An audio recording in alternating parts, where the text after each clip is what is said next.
اس حد تک ہو گئی ہے، اس حد تک ہم مرعوب اور متاثر ہو گئے. ابھی کرسمس آئے گا، ایک طوفان برپا ہوگا، لوگ محبت کے اندر ان کے ساتھ عقیدت میں ان کی طرح بننے کے لیے، ان کی طرح اپنے آپ کو ظاہر کرنے کے لیے میری کرسمس میری کرسمس یہ چل رہا ہوگا. ایک دوسرے کو مبارک. بھائی کافروں کو ہم کیوں نہ مبارکباد دیں، وہ تو ہماری عید پہ ہمیں مبارکباد دیتے ہیں. وہ دیتے ہیں، وہ دیتے رہیں، وہ دیتے ہیں، ان کی مرضی. وہ کس کی وجہ سے دے رہے ہیں وہ جانتے ہیں.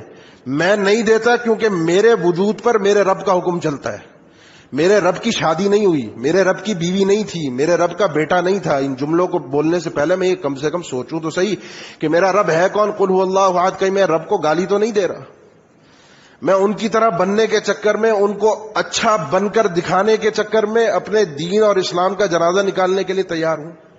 میں کہاں تک گروں گا یہ اس کا مجھے اندازہ نہیں ہے، لیکن یہ مجھے پتا ہے کہ جب تک میں ان کی ملت، ان کے دین کو اختیار نہ کر لوں وہ راضی نہیں ہوں گے. لہذا ان مواقع پر ان چیزوں کے اندر ان باتوں کا خیال رکھنا بہت ضروری ہے.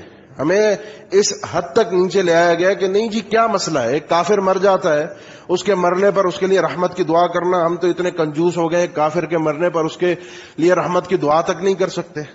وہ ہمارے لیے کرتے ہیں، وہ ہمارے لیے پیغامات بھیجتے ہیں خیر سگالی کے، ہم ان کے ساتھ یہ کام نہیں کر سکتے.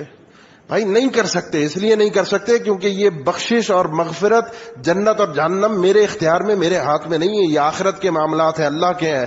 اللہ نے بتا دیا، کسی مشرک کو، کسی کافر کو بخشے گا نہیں.